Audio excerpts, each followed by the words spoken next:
Ayan, nindot dito yun. Ayan, no? Nang, kung ito yung feeling na nakapagala ka, di ba? Tapos makikita mo yung creation ni God, no?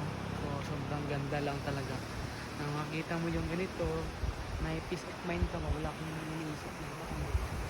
Yung sobrang ganda ng nilikha ni God, no? Para sa atin. So, yan. Sobrang ganda mga choy. Dito ako ngayon para mag-relax. Ah, makalanghap ng simoy na hangin. So, andito ako sa Malitbog ngayon. Sobrang ganda, oh.